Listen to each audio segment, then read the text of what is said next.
I want to welcome you to the final session of this deep dive, Navigating Care Fatigue.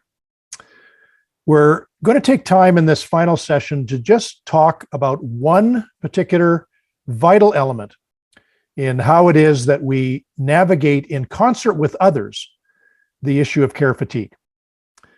And that is embracing the power of others. A number of years ago, I came across a statement by Robert Keegan, in which he said, "We hold as we are held." I didn't quite at the time understand what he was talking about. It seemed to be a little bit of a word trick, word play. And it was only after doing some deeper research on the matter of holding environments that I discovered the genius of that phrase. We hold as we are held. What that refers to is that the extent to which we as care providers and caregivers are held in our own organizations, in our own settings, affects our abilities to hold others similarly. We hold others as we ourselves are held. What this implies is that to be cared for is essential for the capacity to be caring. If you're watching this particular deep dive with team members and with your group and with the members of your organization, and you're all in the common work of caring for others, this will be an opportunity for you to just honestly discuss together, how are we doing in the work of holding one another as we hold others. Caregiving organizations, it is said, are therapeutic environments.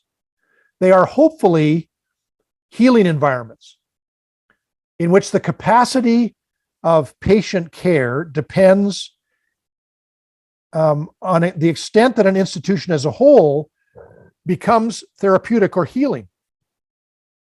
And its models, or its caregivers, model caregiving behaviors towards one another. In essence, what we're saying is that every caregiving work in the world, every congregation, every social service agency, every mental health clinic is a relational system. As a relational system, we have to ask this question: is there potential for each and every member to be contained in healthy attachment? Is there potential for that? Now, we never realize it in its fullest measure, but are we moving in a direction where we're saying to one another, we want that potential to go up, in which every member can be contained in healthy attachment? Embracing the power of others and resilient caregiving organizations have at their root three beliefs. This comes from the work of William Kahn. William Kahn wrote a book a number of years ago entitled Holding Fast, in which he explores this element of what does a caregiving organization look like for those who inhabit that organization as the caregivers. Fascinating work has been done. They've discovered a lot about what good caregiving organizations look like. I want to conclude by just simply pointing out the three beliefs. Perhaps as a team, you can gauge yourself right now. How are we doing in terms of our beliefs? Do we believe the following? We believe in the value of moving towards one another in our work. That's something to gauge, assess, something to do a little bit of a check on. What do we do in the midst of our caring work? Do we all go to our corners when the day is done? Or in the midst of our day, do we all close the door and put our head on the desk? Are we learning to move towards one another in our work rather than away from one another? That belief will make all the difference in the world if it is a positive belief. Secondly, test yourself on this belief. We believe in the acknowledgement that beneath our daily routines, beneath the technique of what we do, the work itself, there is another reality that is worth tending to. And that is the emotions we all experience while navigating our work and our lives. This is a belief that declares we believe that it is important for us to talk well and often, and to think well and think often about our feelings. We need to be thinking more about what we feel. We also need to be willing to share more with others what we feel. I came across some research recently that was done in the University of Rochester School of Dentistry and Medicine. And it was an experiment or a research project that was done by several of the researchers who desired to bring together doctors. And they knew that doctors, one of the things that doctors confess is that they have a problem with candor about what is really going going deep down inside of them. And so they set up an experiment where they said to a group of doctors, would you be willing to meet once a month with a group of your peers and colleagues, and we'll give you some guided questions that you can follow, and spend an hour together. Some doctors spent this hour together every week or two. Some spent time together at least once a month, and they were given a guided conversation. The guided conversation posed some questions about when did you feel yourself most in touch with the deep meaning and purpose of why you became a doctor in the first place. Questions like, when did you feel that you failed in the last month? When did you feel most afraid in your practice of medicine this past month? And they had these doctors over a number of months and number of weeks engage in this particular research. Here's what they discovered. These doctors were tending to the reality beneath the work. They were tending to the deep emotions of their work.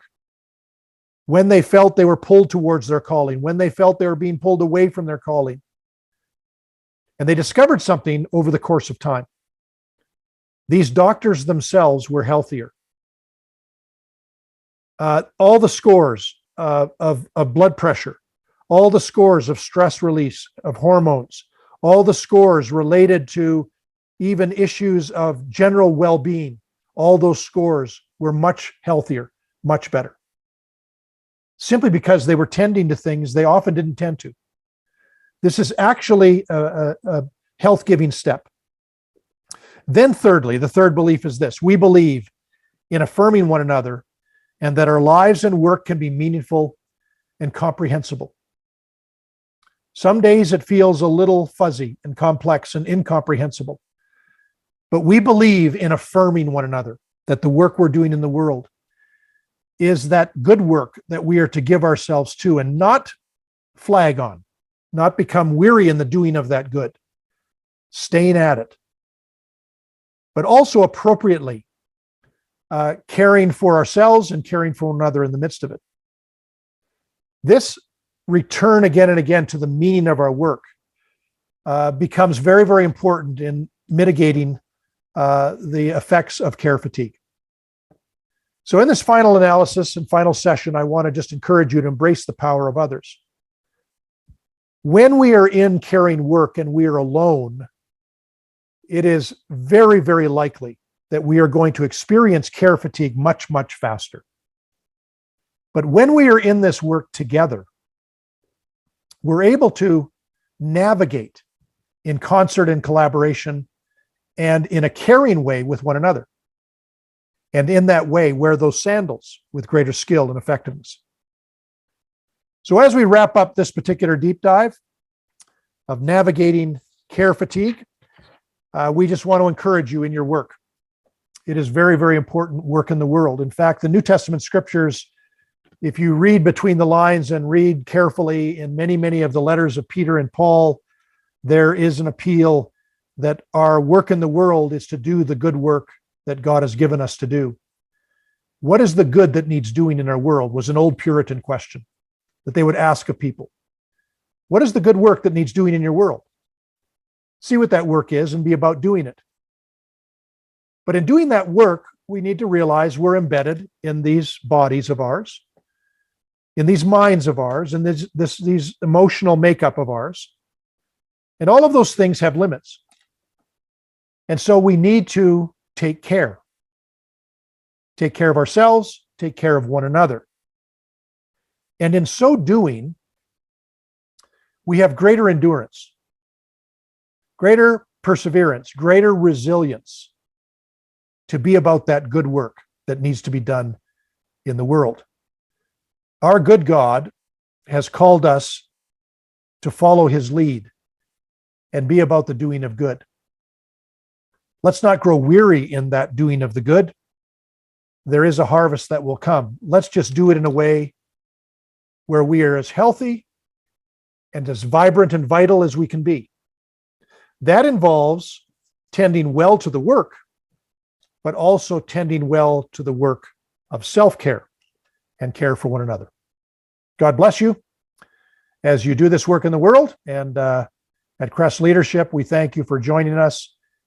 Take this particular deep dive, and it's our hope that it'll be done in groups, in teams, because there's much to be gained by sharing with one another all you've learned over the years about how to care well for yourself, as well as how to care well for one another.